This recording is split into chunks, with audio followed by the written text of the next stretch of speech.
ಒಂಟಿತನ ವರನ ಶಾಪನ? ಒಂಟಿತನ ಶಾಪವೂ ಅಲ್ಲ ವರವೂ ಅಲ್ಲ. ಅಕೇಶನ್ಗೆ ತಕ್ಕ ಹಾಗೆ ಒಂಟಿತನ ಕೆಲವು ಸಲ ವರ ಆಗುತ್ತೆ, ಅಕೇಶನ್ಗೆ ತಕ್ಕ ಹಾಗೆ ಶಾಪವೂ ಆಗುತ್ತೆ. ಎಲ್ಲೋ ಸನ್ಯಾಸಿ ಇರ್ತಾನೆ, ಎಲ್ಲೋ ಕಾಡಲ್ಲಿ ಇರ್ತಾನೆ, ಅವ್ನು ಒಂಟಿತನ ಇರ್ತಾನೆ, ಒಬ್ಬನೇ ಇರ್ತಾನೆ, ಅವ್ನ ಶಕ್ತಿ ಜಾಸ್ತಿ. ನನಗೂ ಏನೋ ಸಾಧನೆ ಮಾಡಬೇಕು, ಸ್ಪೇಸ್ ಬೇಕು ಅಂದ್ರೆ ಇವಾಗ ಎಲ್ಲ ಇದೆಯಲ್ಲ ನನ್ನ ಕಮಿಟ್ಮೆಂಟ್ಸ್ ನನ್ನ ಸುತ್ತ. ಒಂಟಿತನನ ಹೇಗೆ ಕಂಡುಕೊಳ್ಳೋದು, ಆ ಒಂಟಿತನದಲ್ಲಿ ಸಾರ್ಥಕತೆ ಹೆಂಗೆ ಕಂಡುಹಿಡ್ಕೊಳ್ಳೋದು, ಆ ಸ್ಟ್ರೆಂತ್ನ ಹೆಂಗೆ ಪಡ್ಕೊಳ್ಳೋದು? ಮತ್ತೆ ಮನೇಲಿ ಎಲ್ಲರೂ ಇದ್ದಾರೆ, ಯಾರೂ ಮಾತಾಡಿಸ್ತಾ ಇಲ್ಲ, ಅವಾಗ ಶಾಪ. ತುಂಬ ಎಲ್ಡರ್ಸ್ಗೆ ಇದು ಅನಿಸುತ್ತೆ.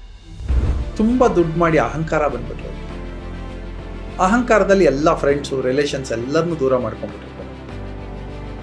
ಇವರಿಗೆ ಒಂದು ದುಃಖದ ಸಂಗತಿ ಬರುತ್ತೆ, ಯಾವುದೋ ಒಂದು ಪರಿಸ್ಥಿತಿ ಬರುತ್ತೆ, ಯಾರೂ ಹತ್ರ ಬರಲ್ಲ.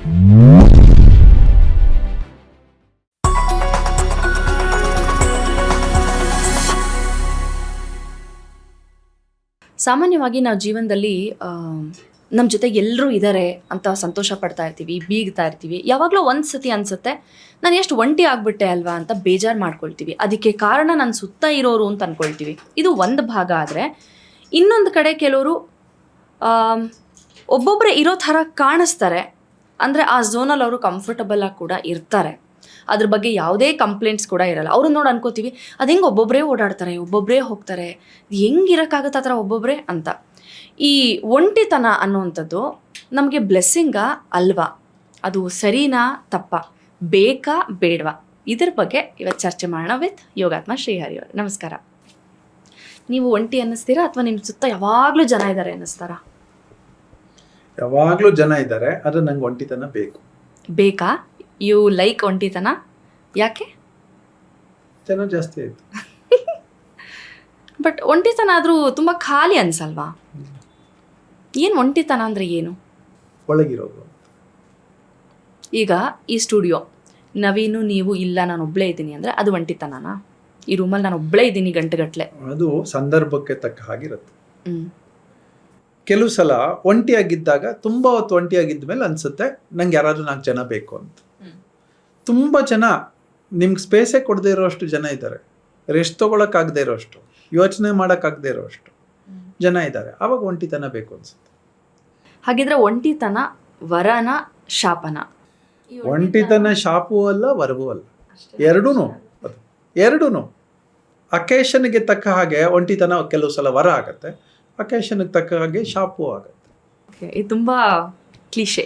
ಡೀಟೇಲ್ ಆಗಿ ಹೇಳ್ತೀನಿ ಪ್ಲೀಸ್. ಒಂದು ಬೀಜ ಮೊಳಕೆ ಹೊಡೆದು ಆಮೇಲೆ ಮರ ಆಗಿ, ಪ್ಲಾಂಟ್ ಆಗಿ, ಮರ ಆಗಿ, ಇಡೀ ಲೈಫ್ ಅದು ಒಂಟಿ ಅಲ್ವಾ? ಅದೇ ಎದುರಿಸುತ್ತಲ್ವಾ? ಅದ್ರ ಜೊತೆ ಯಾರಾದ್ರೂ ಬಂದಿದ್ದಾರಾ? ಆ ಮೊಳಕೆ ಕಾಳು ಮೊಳಕೆ ಹೊಡೆದು ಅದು ಮರ ಆಗಿ ದೊಡ್ಡದಾಗಿ ಲಾಸ್ಟ್ವರೆಗೂ ಅದು ಒಂಟಿನೇ ಅಲ್ವಾ? ಸೊ ಒಂದು ಎಕ್ಸಾಂಪಲ್ ನಿಮ್ಗೆ, ಸೂರ್ಯ ಒಂಟಿ, ಭೂಮಿ ಒಂಟಿ, ನಕ್ಷತ್ರಗಳು ಒಂಟಿ ಅಲ್ವಾ? ಆದರೆ ಅದೆಲ್ಲ ಪವರ್ ಅಲ್ವಾ? ಮೇ ಬಿ ಮನುಷ್ಯನಿಗೆ ಕಮ್ಯುನಿಕೇಶನ್ ಅನ್ನೋದು ಒಂದು ಇದೆಯಲ್ಲ. ಕರೆಕ್ಟ್. ಹಾಂ, ಒಂಟಿತನ ಶಕ್ತಿ ಕೊಡುತ್ತೆ ಅಂತ. ಬೆಳಗ್ಗೆಯಿಂದ ಸಂಜೆವರೆಗೂ ಜನರ ಜೊತೆಲಿದ್ದೀವಿ, ಯಾವಾಗಲೂ ಒಂದ್ಸಲ ಸ್ವಲ್ಪ ಒಂಟಿ ಬೇಕು ಅನ್ಸುತ್ತೆ. ಓಕೆ, ನಾವು ಹೌ ಡು ಯು ಡಿಫೈನ್ ಒಂಟಿತನ? ಅಂದರೆ ಒಂಟಿ ಇರೋದು ಅಂದರೆ ಹೇಗೆ? ಏಕಾಂಗಿ, ಒಬ್ಬರೇ ಇರಬೇಕು. ಅವಾಗ ವಾಕಿಂಗ್ ಹೋಗಿ ಗೊತ್ತಾಗುತ್ತೆ. ಒಬ್ಬರೇ ವಾಕಿಂಗ್ ಹೋಗಿ, ಫೋನ್ ಇಲ್ಲದೆ ಯಾರ ಸಂಪರ್ಕವೂ ಇಲ್ಲದೆ 1 ಗಂಟೆ ವಾಕಿಂಗ್ ಮಾಡಿ ಗೊತ್ತಾಗುತ್ತೆ. ಶಕ್ತಿನ ವೀಕ್ನೆಸ್ ಅಂತ ಇಲ್ಲ. ಈಗ ಕೆಲವ್ರು ಹೇಳ್ತಾರೆ ಇಲ್ಲ ನಂಗೆ ತುಂಬಾ ಬೋರ್ ಆಗುತ್ತೆ ಅಂತಾರೆ. ಅದು ಬೋರ್ ಆಗ್ಲಿ, ಇಟ್ಸ್ ಎ ಮೂಡ್. ಬೋರ್ ಆಗೋದು, ಖುಷಿ ಆಗೋದು ಅದೆಲ್ಲ ಅವರ ಮೂಡು. ನನಗನ್ಸಿದ್ ನಿಮ್ಗೆ ಅನ್ನಿಸ್ಬೇಕು ಅಂತ ಏನಿಲ್ಲ. ನಾ ಹೇಳ್ತಾ ಇರೋದು ಜನರಲ್ ಆಗಿ ಒಂಟಿತನ ಈಸ್ ಎನ್ ಅಡ್ವಾಂಟೇಜ್.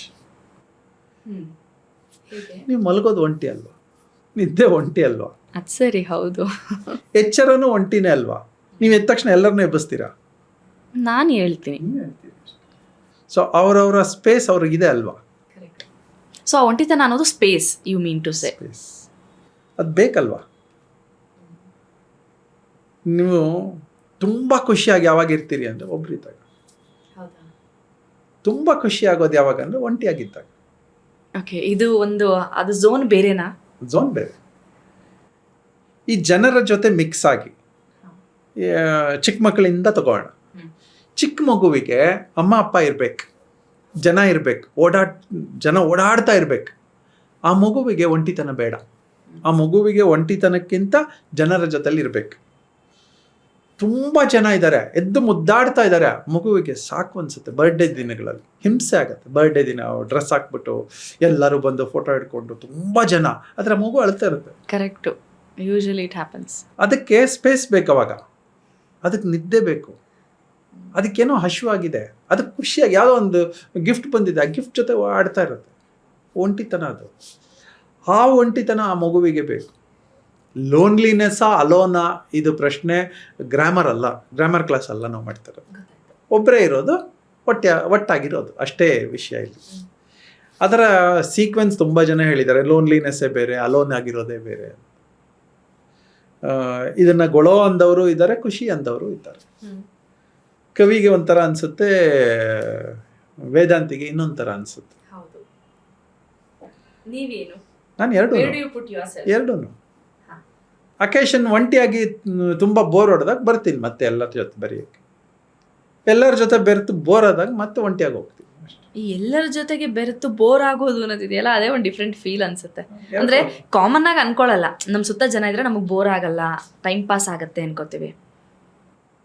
ಒಂದು ಮೈಸೂರು ಪಾಕ್ ಇದೆ, ನಿಮ್ಗೆ ಯಾವುದೋ ತಿಂಡಿ ಇಷ್ಟಪ್ಪ, ನನಗೆ ಮೈಸೂರು ಪಾಕ್ ಇಷ್ಟ. ಒಂದು ಮೈಸೂರು ಪಾಕು ನನ್ನ ಮುಂದೆ ಇದೆ, ಖುಷಿ ಆಗುತ್ತೆ. 4 ಮೈಸೂರು ಪಾಕ್ ಇದೆ, ಕಷ್ಟ ಆಗತ್ತೆ. ಒಂದು ಡಬ್ಬಿ ಕೊಟ್ಬಿಟ್ಟಿದ್ದಾರೆ, 1.5 kg 2 kg ಕೊಟ್ಬಿಟ್ಟಿದ್ದಾರೆ ಯಾರೋ, ಇಷ್ಟ ಆಗಲ್ಲ. ಅದೇ ಮೈಸೂರು ಪಾಕ್ ಅಲ್ವಾ? ಯಾಕೆ ಅದು 2-3 ಜಾಸ್ತಿ ಲಿಮಿಟ್, ಎನಿಥಿಂಗ್ ವಿತಿನ್ ಲಿಮಿಟ್ಸ್ ಖುಷಿ ಆಗುತ್ತೆ. ಜನ ವಿತಿನ್ ಲಿಮಿಟ್ಸ್ ಖುಷಿ ಆಗುತ್ತೆ. 50 ಥಾಟ್ ಖುಷಿ ಆಗಲ್ಲ. ಒಂದೇ ಥಾಟ್ ಮುಂದಕ್ಕೆ ಹೋಗ್ತಾ ಇರ್ತೀವಿ, ಖುಷಿ ಆಗುತ್ತೆ. ನಿಮ್ಮ ಮುಂದೆ 50 ರೂಟ್ಗಳು ಕಾಣುತ್ತೆ, ಖುಷಿ ಆಗಲ್ಲ. ಒಂದೇ ರೂಟು, ಡೆಸ್ಟಿನಿ ಒಂದೇ, ಖುಷಿ ಆಗುತ್ತೆ ಅಲ್ವಾ? ನಾವು ಕನ್ಫ್ಯೂಸ್ ಆಗಲ್ಲ ಅಲ್ವಾ? ಅವಾಗ ಖುಷಿ ಅಂದರೆ ಕ್ಲಾರಿಟಿ ಇರುತ್ತಲ್ಲ. ಕಮ್ಮಿ ಇದ್ದಷ್ಟು ಕ್ಲಾರಿಟಿ ಜಾಸ್ತಿ, ಅಥವಾ ಕ್ಲಾರಿಟಿ ಜಾಸ್ತಿ ಇದ್ದಷ್ಟು ಕಮ್ಮಿ ಕಾಣುತ್ತೆ. ನಮಗೆ ಕಮ್ಮಿ ಕಾಣಬೇಕಲ್ವಾ? ಸೊ ಇದೇ ಒಂಟಿತನ, ಬೀಯಿಂಗ್ ಲೋನ್ಲಿ, ಬೀಯಿಂಗ್ ಅಲೋನ್, ಒಂಟಿಯಾಗಿರೋದು ಜಾಸ್ತಿ ಶಕ್ತಿ ಇದು. ನಿಮಗೆ ಯಾವಾಗ ಈ ಒಂದು ಥಾಟ್ ಬಂತು, ಅಂದರೆ ಈ ಒಂಟಿತನ ಅನ್ನುವ ಒಂದು ಆ ಸ್ಪೇಸ್ ಅನ್ನುವ ಥಾಟ್ ಯಾವಾಗ ಬಂತು? ಏನಾರೋ ಒಂದು ಇನ್ಸಿಡೆಂಟ್ ಇದೆ. ನಾನು ಯೋಗ ಕಲಿಬೇಕು, ಯಾರ ಮುಂದೆ ಕಲೀಲಿ? ಇದು ನನ್ನ 8ನೇ ವರ್ಷದಲ್ಲಿ ಪ್ರಾಕ್ಟೀಸ್ ಮಾಡಬೇಕಾಗಿತ್ತು. 4 ಗಂಟೆಗೆ ಹೇಳ್ತಾ ಇದ್ದೆ ಅವಾಗಲೇ. ನಾನು 8ನೇ ವರ್ಷಕ್ಕೆ 4 ಗಂಟೆಗೆ ಹೇಳ್ತಾ ಇದ್ದೆ. ನಾನು ಪ್ರಾಕ್ಟೀಸ್ ಮಾಡಬೇಕು. ಆ ಪ್ರಾಕ್ಟೀಸ್ ಮಾಡಬೇಕಾದ್ರೆ ಹೇಗೇಗೋ ಇರುತ್ತೆ. ನಾನೇನು ತುಂಬ ಆರ್ಗನೈಸ್ ಪ್ರಾಕ್ಟೀಸ್ ಮಾಡ್ತಾ ಇರಲಿಲ್ಲ. ಸೊ ಆವಾಗ ನಂಗೆ ಒಂಟಿಯಾಗಿರಬೇಕು ಅಂತ ಅನ್ನಿಸ್ತಾ ಇತ್ತು. ಅವಾಗಲೇ ಅನ್ನಿಸ್ತಿತ್ತಾ? 1000 ದಂಡ ಹೊಡಿಬೇಕು, ಜನ ಇದ್ದರೆ ಡೈವರ್ಷನ್ ಆಗುತ್ತೆ. ಆ 1000 ದಂಡ ಹೊಡಿಬೇಕಂದ್ರೆ ನನಗೆ ಒಂದು ಜಾಗ ಬೇಕಿತ್ತು, ಲೋನ್ಲಿ ಪ್ಲೇಸ್ ಬೇಕಾಗಿತ್ತು. ನಾನು ಲೋನ್ಲಿಯಾಗೇ ಇರಬೇಕಾಗಿತ್ತು. ನಾನು ಕಾಂಪಿಟೇಷನ್ಗೆ ಹೊಡೆದವನಲ್ಲ, ನನಗೋಸ್ಕರ. ಹಿಂಗೆ ಒಳ್ಳೆ ಪ್ರಾಣಿ ಯಾವುದೋ ಸಿಂಹನೋ ಹುಲಿನೋ ಚಿರತೆನೋ ಅದು ನೋಡಿದ್ರೆ ಅದು ಒಂಟಿಯಾಗಿ ಮೆಜೆಸ್ಟಿಕ್ ಆಗಿ ನಡೀತಾ ಇರುತ್ತೆ. ಆ ಒಂಟಿತನ ಮೆಜೆಸ್ಟಿಕ್ ಅಂತ. ಆನೆ ಒಂಟಿಯಾಗಿ ನಡೆಯುತ್ತೆ, ಒಂಟಿ ಸಲಗ ಅಂತ. ಶಕ್ತಿ ಜಾಸ್ತಿ. ಹಿಂಡುಗಳ ಜೊತೆಲಿದ್ದಾಗ ಶಕ್ತಿ ಕಡಿಮೆ. ಅದಕ್ಕೆ ಗ್ರೂಪ್ ಹಿಂಡಿಗೆ ಶಕ್ತಿ ಇರ್ಬೋದು. ಆದರೆ ಮೆಂಟಲ್ ಸ್ಟ್ರೆಂತ್ ಅಂತ ಬಂದಾಗ ಎಲ್ಲೋ ಸನ್ಯಾಸಿ ಇರ್ತಾನೆ, ಎಲ್ಲೋ ಕಾಡಲ್ಲಿ ಇರ್ತಾನೆ, ಅವನು ಒಂಟಿತನ ಇರುತ್ತೆ, ಒಬ್ಬನೇ ಇರ್ತಾನೆ, ಅವನ ಶಕ್ತಿ ಜಾಸ್ತಿ. ಅವ್ನಿಗೆ ಹಸಿವೆ ಆಗಲ್ಲ. ನಮ್ಗೆ ಇಲ್ಲಿ ದಿನ ಬೆಳಗ್ಗೆ ತಿಂಡಿ ತಿಂದಿದ್ದೀವಿ, ಮಧ್ಯಾಹ್ನಕ್ಕೆ ಹಸಿವಾಗುತ್ತೆ, ಸಂಜೆಗೆ ಒಂದು ಟೀ ಕುಡಿತೀವಿ, ರಾತ್ರಿ ಊಟ ಮಾಡ್ತೀವಿ, ಹಸಿವಾಗ್ತಾನೇ ಇದೆ.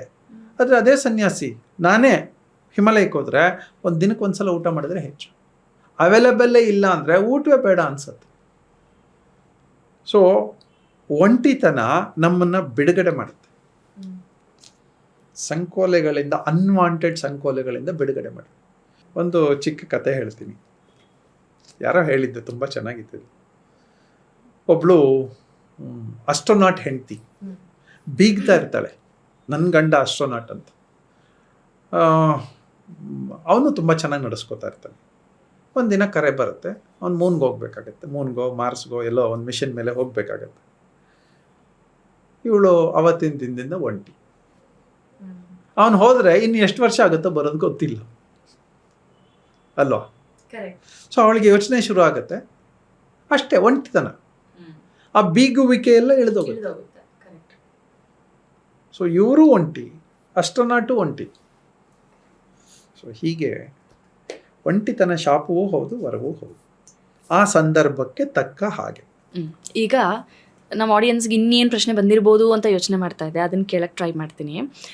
ಸರಿ, ಇವಾಗೆಲ್ಲ ಒಂಟಿತನದ ಅಡ್ವಾಂಟೇಜಸ್ ಹೇಳಿದ್ರಲ್ಲ, ಹಂಗಾರೆ ಇವಾಗ ನಾವೆಲ್ಲ ಫ್ಯಾಮಿಲಿ ಮ್ಯಾನ್, ನಾವೆಲ್ಲ ಬಿಟ್ಬಿಟ್ಟು ಒಂಟಿ ಇರಬೇಕಾ, ಅಥವಾ ಫೇಮೇಲ್ಸ್ ಆದ್ರೂ ಸರಿ ನನಗೂ ಏನೋ ಸಾಧನೆ ಮಾಡಬೇಕು, ಸ್ಪೇಸ್ ಬೇಕು ಅಂದರೆ ಇವಾಗ ಎಲ್ಲ ಇದೆಯಲ್ಲ ನನ್ನ ಕಮಿಟ್ಮೆಂಟ್ಸ್ ನನ್ನ ಸುತ್ತ, ಒಂಟಿತನನ ಹೇಗೆ ಕಂಡುಕೊಳ್ಳೋದು, ಆ ಒಂಟಿತನದಲ್ಲಿ ಸಾರ್ಥಕತೆ ಹೆಂಗೆ ಕಂಡುಹಿಡ್ಕೊಳ್ಳೋದು, ಆ ಸ್ಟ್ರೆಂತನ್ನ ಹೆಂಗೆ ಪಡ್ಕೊಳ್ಳೋದು? ಮತ್ತೆ ನಾನು ಕಂಡುಹಿಡ್ಕೊಂಡದ್ದು ಹೇಳ್ತೀನಿ. ಪ್ಲೀಸ್. ನನಗೆ ಒಂಟಿತನ ಅನ್ನೋದು ನನ್ನ ವಾಶ್ರೂಮಲ್ಲಿ ಸಿಗ್ತಾ ಇತ್ತು, ಬಾತ್ರೂಮಲ್ಲಿ ಸಿಗ್ತಾ ಇತ್ತು. ನನ್ನ ಸ್ಪೇಸ್ ಅದು, ಯಾರೂ ಅಡ್ಡ ಬರೋರಿಲ್ಲ ಅಲ್ಲಿ. ನಂಗೆ ಏನು ಬೇಕೋ ಯೋಚನೆ ಮಾಡ್ಕೋಬೋದು, ಹೊಸ ಸೌಂಡ್ ಇಲ್ಲ, ಹೊಸ ಥಾಟ್ ಇಲ್ಲ, ಯಾರೋ ಒಳಗೆ ಬಂದು ಡಿಸ್ಟರ್ಬ್ ಮಾಡೋರಿಲ್ಲ. ಸೊ ಹಾಗಾಗಿ ನನಗೆ ಅದೊಂದು ದೇವಸ್ಥಾನ ಆಗ್ತಾ ಇತ್ತು. ನನ್ನ ಥಾಟೇ ಪ್ಯೂರಿಟಿ ಬರ್ತಾ ಇತ್ತು ಅಲ್ಲಿ, ನನ್ನ ಥಾಟ್ ಪ್ಯೂರಿಟಿ ಬರ್ತಾ ಇತ್ತು. ನೀರು ನೋಡ್ತಾ ಇದ್ದಂಗೆ ಅನ್ಕೋತಾ ಇದ್ದೆ, ಎಲ್ಲಿಂದ ಗಂಗೆಯಿಂದ ಕಾವೇರಿಯಿಂದ ಎಲ್ಲೆಲ್ಲಿಂದ ತೊಗೊಂಬಂದು ಇಲ್ಲಿಗೆ ತಂದು ಕೊಟ್ಟಿದ್ದಾರೆ. ಈ ಥಾಟ್ ನಂಗೆ ಸಿಗ್ತಾನೆ ಇಲ್ಲ. ಹೊರಗೆ ಬಂದರೆ ಯಾರೋ ನಲ್ಲಿ ಕಂಡುಹಿಡಿದಿದ್ದಾರೆ, ಯಾರೋ ಎಲೆಕ್ಟ್ರಿಸಿಟಿ ಕಂಡುಹಿಡಿದ್ದಾರೆ, ಯಾರೋ ಸೋಲಾರ್ ಪವರ್ ಕಂಡುಹಿಡಿದಿದ್ದಾರೆ. ನಂಗೆ ಇಷ್ಟು ಜನಕ್ಕೆ ಬಗ್ಗೆ ಯೋಚನೆ ಮಾಡೋಕ್ಕಾಯ್ತು. ಇದೆಲ್ಲ ಯೋಚನೆ ಮಾಡಿ ಎಷ್ಟು ಮಾಡಿಫೈಡ್ ಆಗ್ತಾ ಬಂದಿದೆ ಅಲ್ವಾ ಲೈಫು. ಇಷ್ಟು ಜನ ರಿಸರ್ಚರ್ಸ್ ಇದ್ದದ್ರಿಂದ ಅಲ್ವಾ ಇವೆಲ್ಲ ಆಗಿದ್ದು. ಯೋಚನೆ ಏನು ಬೇಕಿದ್ರೂ ಬರ್ಬೋದು, ನನಗೆ ಅಂಥದ್ದೇ ಯೋಚನೆ ಬರಬೇಕು ಅಂತೇನಿಲ್ಲ. ದಿನ ಬೆಳಗ್ಗೆ ನನ್ನ ಕೆಲಸಗಳ ಯೋಚನೆ ಅಚ್ಚುಕಟ್ಟಾಗಿ ನಾನು ಮಾಡೋದು ಹೇಗೆ ಅಂತ ಅನ್ನಿಸ್ಬೋದು. ಎಲ್ಲೋ ಸಂಬಂಧಗಳು ಕೆಡಿಸ್ಕೊಂಡಿರ್ತೀನಿ, ಆ ಕೆಡಿಸಿರೋದನ್ನು ಸರಿ ಮಾಡ್ಕೊಳ್ಳೋದು ಹೇಗೆ ಅಂತ ಯೋಚನೆ ಬರ್ಬೋದು. ಯಾವುದೋ ಸಂಬಂಧಗಳು ಬೇಡ, ಅದನ್ನ ರಿಜೆಕ್ಟ್ ಮಾಡೋದು ಹೇಗೆ ಅಂತ ಬರ್ಬೋದು. ಸೊ ಇದೆಲ್ಲ ಯೋಚನೆಗಳು ಒಂಟಿಯಾಗಿದ್ದಾಗಲೇ ಬರೋದು. ಆ ಒಂಟಿತನಕ್ಕೆ ಜಾಗವು, ಪರಿಸ್ಥಿತಿ, ಮನಸ್ಥಿತಿ ಮೂರೂ ಬೇಕು. ಜಾಗ ಬೇಕು, ಅದಕ್ಕೆ ನಾವು ದೇವಸ್ಥಾನಗಳಿಗೆ ಹೋಗೋದು. ಇವತ್ತಿನ ದೇವಸ್ಥಾನ, ಈ ಕಲ್ಚರ್ಸ್ ಇದೆಯಲ್ಲ, ಇದು ಸ್ವಲ್ಪ ಡಿಫ್ರೆಂಟ್. ನನ್ನ ಕಾಲದ ದೇವಸ್ಥಾನ ಅಥವಾ ನನ್ನ ತಂದೆಯ ಕಾಲದ ದೇವಸ್ಥಾನ ಅಂದರೆ, ದೇವಸ್ಥಾನ ಇಸ್ ಎ ಶಾಂತವಾದ ಜಾಗ. ಒಳಗೆ ಹೋದ್ಮೇಲೂ ನಮ್ಮ ತಂದೆ ಹೇಳ್ತಾ ಇದ್ರು ಮಾತಾಡಬೇಡ ಅಂತ. ಅದು ಹಿಂಗೆ ಅನ್ನೋರು, ಮಾತಾಡಬೇಡ ಅಂತ. ಅಲ್ಲಿ ಗಂಟೆ ಶಬ್ದ ಬಿಟ್ಟರೆ, ಮಂತ್ರದ ಶಬ್ದ ಬಿಟ್ಟರೆ ಇನ್ನೇನೂ ಇರ್ತಾ ಇರಲಿಲ್ಲ. ಜನ ಮಾತಾಡ್ಕೋತಾ ಇರಲಿಲ್ಲ. ಆಮೇಲೆ ಸುತ್ತ ಪ್ರಾಕಾರದ ಸುತ್ತ ಎಲ್ಲ ಆಗಿ ನಮಸ್ಕಾರ ಎಲ್ಲ ಮಾಡಿದ್ಮೇಲೆ, ತೀರ್ಥ ತಗೊಂಡ್ಮೇಲೆ ನಮ್ಮ ತಂದೆ ಬಂದು ಹೊರಗಡೆ ಕೂಡಿಸ್ಕೊಳ್ಳೋರು. ಅಂದರೆ ಆ ವಾತಾವರಣಕ್ಕೆ ಅಡ್ಜಸ್ಟ್ ಆಗುವಂತ, ಆ ಶಾಂತತೆಗೆ ಅಡ್ಜಸ್ಟ್ ಆದಾಗ ಎಷ್ಟೋ ಸಿಕ್ಕುಗಳಿರುತ್ತಲ್ಲ, ಸಿಕ್ಕುಗಳೆಲ್ಲ ಬಿಟ್ಕೊಳ್ಳೋದು.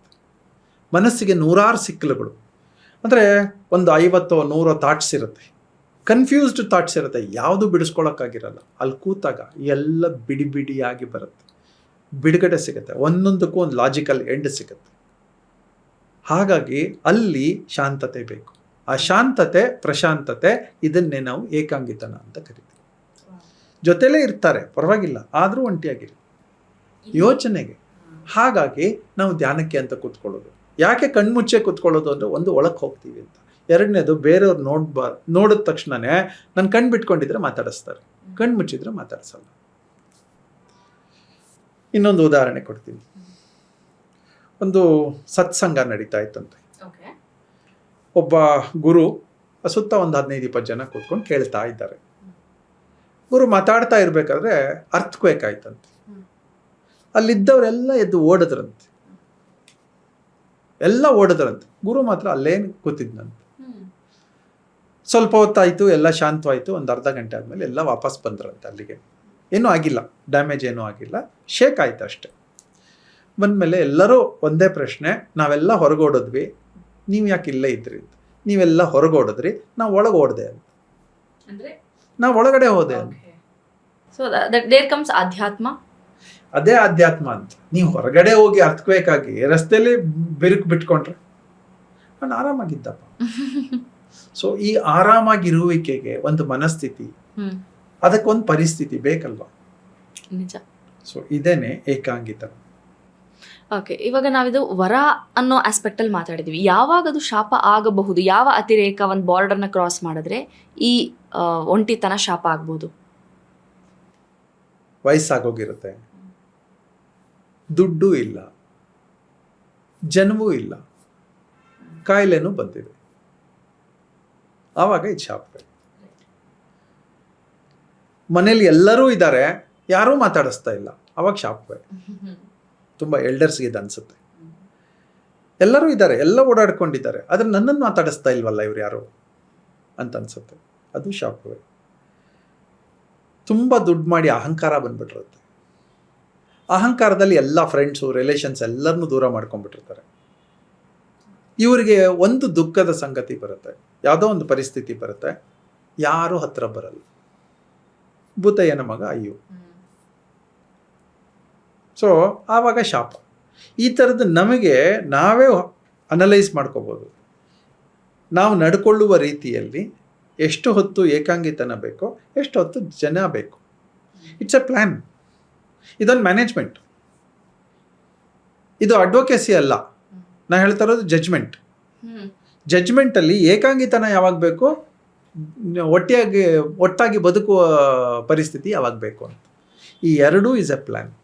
ನನಗೆ ಬೆಳಗ್ಗೆ 3 ಗಂಟೆಗೆ ಹೇಳ್ತೀನಿ, ನಂಗೆ ಒಂಟಿತನ ಬೇಕು, ಪ್ರಾಣಾಯಾಮ ಮಾಡಬೇಕು, ಯೋಚನೆ ಮಾಡಬೇಕು, ನನ್ನ ಕೆಲಸಗಳು ತುಂಬ, ಹಾಗಾಗಿ ನನಗೆ ಸ್ಲಾಟ್ಸ್ ಬೇಕು. 2-2.5 ಗಂಟೆಗಳ ಕಾಲ ನಂಗೆ ಧ್ಯಾನ ಆಗುತ್ತೆ. ಬೆಳಗ್ಗೆ ಎದ್ದ ತಕ್ಷಣ ಜನ ಮಿಕ್ಸ್ ಆದ ತಕ್ಷಣ ಆಗ್ತದ ಅಂದರೆ ಇಲ್ಲ. ಸೊ ಹಾಗಾಗಿ ನನಗೆ ಆ ಟೈಮು ವರ. ಇನ್ಯಾವುದೋ ಟೈಮಲ್ಲಿ ನನಗೆ ಅದೇ ಒಂಟಿತನ ಶಾಪ ಅನ್ನಿಸ್ಬೋದು. ಏನೂ ಇಲ್ಲ, ಟಿ ವಿನೂ ಇಲ್ಲ, ಫೋನ್ ಚಾರ್ಜು ಹೊರಟೋಗಿದೆ, ಮನೆಯವರು ಇಲ್ಲ, ಏನು ಮಾಡೋದು ಅವಾಗ ಅದು ಶಾಪವಾಗ್ಬೋದು. ಓಕೆ, ಈ ಒಂಟಿತನ ಇವಾಗ ಇಷ್ಟೊಂದೆಲ್ಲ ಯೋಚನೆ ಮಾಡ್ತಿಲ್ಲಪ್ಪ, ನನಗೆ ನಾನು ಒಂಟಿ ಅಂತ ಫೀಲ್ ಆಗ್ತಾ ಇದೆ, ನನಗದು ಡಿಪ್ರೆಸ್ ಮಾಡ್ತಾ ಇದೆ, ಬೇಜಾರಾಗ್ತಿದೆ ಅನ್ನೋರಿಗೆ ಅದನ್ನು ಹೆಂಗೆ ಮ್ಯಾನೇಜ್ ಮಾಡೋಕ್ಕೆ ಹೇಳ್ತೀರಾ? ಅಯ್ಯೋ ನಾ ಒಂಟಿ ಆಗ್ಬಿಟ್ಟೆ ಅಂತ ಬೇಜಾರು ಮಾಡ್ಕೋತಾರೆ. ಫೋನ್ ಇದೆ, ಟೆಕ್ಸ್ಟ್ ಮಾಡ್ಬೋದು, ಟಿ ವಿ ಹಾಕೊಂಡು ಕೂತ್ಕೊಳ್ಳಿ, ನಿಮಗೆ ಅದಕ್ಕೆ ಒಂಟಿತನ ಕಳೆದೋಗುತ್ತೆ. ಅಲ್ಲೂ ಕ್ಯಾರೆಕ್ಟರ್ಗಳೇ ಇರೋದು ಅಲ್ವಾ? ಯಾವುದೋ ಸೀರಿಯಲ್ಲೋ ಪಿಕ್ಚರೋ ನೋಡಿದ್ರೆ ಅದು ಕ್ಯಾರೆಕ್ಟರ್ಗಳೇ, ಅದಿರ್ಬೋದು.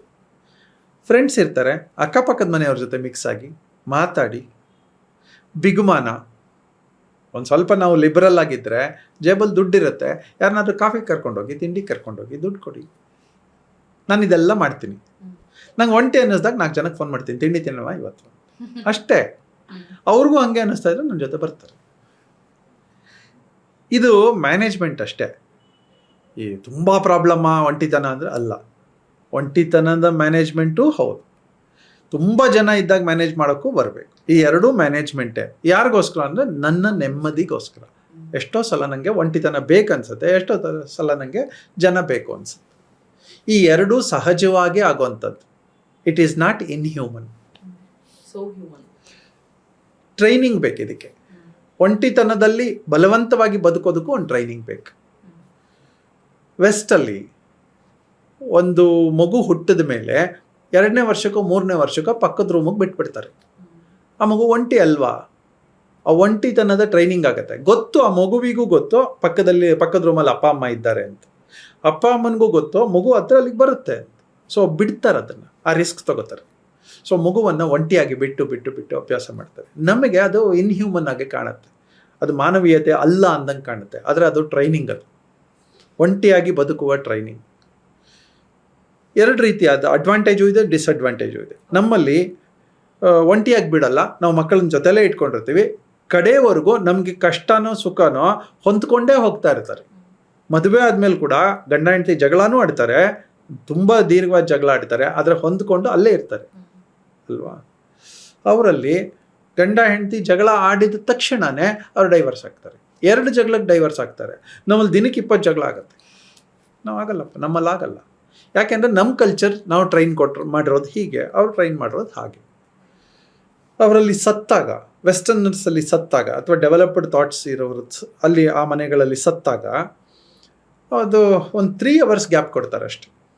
ಸತ್ತಿದ್ದಾರೆ, ಕ್ರಿಮೇಷನ್ ಮಾಡ್ತಾರೆ, ಅವರ ಪದ್ಧತಿ ಪ್ರಕಾರ ಕ್ರಿಮೇಷನ್ ಮಾಡ್ತಾರೆ, ಎಲ್ಲರೂ ಬಂತಾರೆ, ಒಂದು ಮಾರ್ನಿಂಗ್ ಮಾಡ್ತಾರೆ, ಹೊರಟೋಗ್ತಾರೆ. ನಮ್ಮಲ್ಲಿ ಆ ಟೈಮಲ್ಲೇ ತುಂಬ ಗಲಾಟೆ ಮಾಡ್ತಾರೆ. ಎಲ್ಲ ಜನ ಸೇರ್ಕೊಂಡ್ಬಿಡ್ತಾರೆ ಮನೆಗೆ, ಮಾತಾಡೋಕ್ಕೆ ಶುರು ಮಾತಾಡ್ತಾರೆ, ಅಳ್ತಾರೆ, ನಗ್ತಾರೆ, ಎಲ್ಲ ಉಂಟಲ್ಲಿ ಆ ಅಕೇಶನ್ನಲ್ಲಿ. ಅದಾದಮೇಲೆ ಪದ್ಧತಿಗಳು ಕೂಡ ಸುಮ್ಮನೆ ಬಿಡಲ್ಲ, ಅವನಿಗೆ ಒಂಟಿ ಅನ್ಸೋಕ್ಕೆ ಬಿಡಲ್ಲ. ಯಾರೋ ಕ್ರಿಮೇಷನ್ ಮಾಡಬೇಕಲ್ವಾ, ಮಡಿಕೆ ಹೊಡಿತಾರೆ, ಮಂತ್ರ ಹೇಳ್ತಾರೆ, ಸುತ್ತಿಸ್ತಾರೆ, ಎಲ್ಲ ಉಂಟಿಲ್ಲಿ. ಈ ಎಲ್ಲದರಲ್ಲಿ ಅವನು ಒಂಟಿ ಅನ್ನಿಸ್ಬಾರ್ದು ಅಷ್ಟೇ, ಇಷ್ಟು ಪದ್ಧತಿಯಲ್ಲಿ. ಅದು ಆ ಮನಸ್ಸು ಹೊಂದ್ಕೊಳ್ಳೋ ತನಕ 10 ದಿನಗಳು ಕಳಿಯುತ್ತೆ, ಅಷ್ಟೊತ್ತಿಗೆ ಅಡ್ಜಸ್ಟ್ ಆಗಿ ಹಾಗೆ ಅದಾಗಿ 12ನೇ ದಿನನೂ ಕಳೆಯುತ್ತೆ. 13ನೇ ದಿನ ನೀ ಎಲ್ಲದಕ್ಕೂ ತಯಾರಾಗಿದ್ಯಪ್ಪ ಬಾ, 13ನೇ ದಿನ ಶುಭ ಅಂತ ಮಾಡಿ ಕಳಿಸ್ಕೊಡ್ತಾರೆ. 13ನೇ ತಾರೀಕು ಶುಭ ಅಂದರೆ ಏನು ಅಂದರೆ 12 ದಿನದ ಒಂಟಿತನದ ಜಂಟಿತನದ ಟ್ರೈನಿಂಗ್ ಆಗಿರುತ್ತೆ. ಸೊ ನಮ್ಮ ಕಲ್ಚರ್ಸಲ್ಲಿ ಇದಿದೆ. ನಮಗೆ ನಮ್ಮ ಹಿಂದಿನವ್ರಿಗೆ ತುಂಬ ಚೆನ್ನಾಗಿ ಗೊತ್ತಿತ್ತು ನಮ್ಮವರು ಒಂಟಿಯಾಗಿ ಬದುಕಲ್ಲ ಅಂತ. ಸೊ ಹಾಗಾಗಿ ಕೆಲವು ಕಲ್ಚರ್ಸ್ನ ತಂದಿಟ್ಟರು, ಸಂಸ್ಕಾರಗಳನ್ನು ತಂದಿಟ್ಟರು, ಅದಕ್ಕೆ ಪದ್ಧತಿಗಳನ್ನು ಹೇರಿದ್ರು. ಯಾವುದೂ ತಪ್ಪಲ್ಲ, ಎಲ್ಲವೂ ಆಯಾ ಕಾಲಕ್ಕೆ ತಕ್ಕನ ಹಾಗೆ ಡಿಸೈನ್ ಮಾಡಿದ್ದಾರೆ. Everything is good. So finally ಒಂಟಿತನ ಅನ್ನೋದು ಅದು ಚಾಯ್ಸ್ ಆಫ್ ದಿ ಪರ್ಸನ್. ನಿಮಗೆ ಬೇಕಾ ಬೇಡವಾ? ಬೇಕು ಅನ್ಸಿದ್ರೆ ಒಂಟಿತನ ಯಾವ ಟೈಮಲ್ಲಿ ಬೇಕು, ಯಾವ ಟೈಮಲ್ಲಿ ಬೇಕು, ಸಿಕ್ತು ನಿಮಗೂ ಬೇಕು, ಅದು ಅಕೇಶನ್ ಸಿಕ್ತು ಅಂದಾಗ ಅದು ವರ. ನಿಮಗೆ ಒಂಟಿತನ ಬೇಕು, ಸಿಗಲಿಲ್ಲ, ಶಪಿಸ್ತಾ ಇರ್ತೀವಿ, ಅಯ್ಯೋ ನಾವು ಫ್ರೀಯಾಗಿರೋಕ್ಕೆ ಬಿಟ್ಟಿಲ್ಲಪ್ಪ. ಸೆಲೆಬ್ರಿಟೀಸ್ಗೆ ಆಗತ್ತಿತ್ತು, ಅವ್ರ ಪಾಪ ಒಂಟಿಯಾಗಿ ಹೋಗಿ ಮಸಾಲೆ ದೋಸೆ ತಿನ್ಬೇಕೆಲ್ಲೋ ಒಂದು ಕಡೆ, ಅಥವಾ ಅವ್ರ ಮನೆಯವ್ರ ಜೊತೆ ಹೋಗಿ ತಿನ್ಬೇಕು, ಬಿಡಲ್ಲಪ್ಪ. ಅಲ್ಲೂ ನಮ್ಮ ಕೃಷ್ಣೇಗೌಡರು ಮಾತಾಡ್ತಾರೆ ಇದ್ರ ಬಗ್ಗೆ. ಅವ್ರು ತರಕಾರಿ ತರಕ್ಕೆ ಹೋದಾಗ ಅವ್ರ ಮನೆಯವ್ರ ಜೊತೆಲಿ ಬರಲ್ವಂತೆ. ಅವ್ರ ಮನೆಯವ್ರು ನಿಲ್ಲಿಸ್ಬಿಟ್ಟು ಇವ್ರ ಜೊತೆ ಬಂದು ಮೇಡಮ್ ಫೋಟೋ ತೆಗೀರಿ ನಮ್ಮದು ಅಂತ. ಸೊ ಸೆಲೆಬ್ರಿಟೀಸ್ಗೆ ಇದು ತುಂಬ ಕಷ್ಟ, ಅವ್ರಿಗೆ ಒಂಟಿತನ ಬೇಕು. ಹಾಗಾಗಿ ಅವ್ರು ಎಲ್ಲೋ ಹುಡ್ಕೊಂಡು ಹೋಗ್ತಾರೆ, ಐಸೋಲೇಟೆಡ್ ಪ್ಲೇಸಸ್ಗೆ ಹುಡ್ಕೊಂಡು ಹೋಗ್ತಾರೆ. ನನಗೆ ನಿಮಗೆ ಒಂಟಿತನ ಅಂದರೆ ನಾವೆಲ್ಲ ಸೆಲೆಬ್ರಿಟಿ ಅಲ್ಲ ಏನಲ್ಲ. ನಂಗೊಂದು ಪಕ್ಕದಲ್ಲಿ ಪಾರ್ಕ್ ಸಿಗುತ್ತೆ, ಆ ಪಾರ್ಕಲ್ಲಿ ಅಥವಾ ಅಲ್ಲೊಂದು ದೇವಸ್ಥಾನ ಇದೆ, ಅಲ್ಲೊಂದು ಒಳ್ಳೆ ಮರ ಇದೆ, ಮರದ ಕೆಳಗೆ ಕೂತು ಒಬ್ಬನೇ ಕೂತಿದ್ದು ಕಣ್ಣು ಮುಚ್ಕೊಂಡ್ಬಿಟ್ರೆ ನಾನು ಒಂಟಿ. ಕಣ್ಣು ತೆಗೆದ ತಕ್ಷಣ ಎಲ್ಲರೂ ಕಾಣಿಸ್ತಾರೆ. That's all. ಶಾಪವೂ ಹೌದು, ವರವೂ ಹೌದು, ಬಳಸ್ಕೊಳ್ಳೋದು ನಮಗೆ ಬಿಟ್ಟದ್ದು. ಆ ಒಂಟಿತನ ಬೇಕು ಅನ್ನೋದು ಬೇಡ ಅನ್ನೋಂಥದ್ದು ನಮಗೆ ಬಿಟ್ಟದ್ದು, ಅದಕ್ಕೂ ಬಾರ್ಡರ್ ಹಾಕ್ಕೊಳ್ಳೋದು ನಮಗೆ ಬಿಟ್ಟದ್ದು. Beautiful narrative. Thank you Pratima. So much.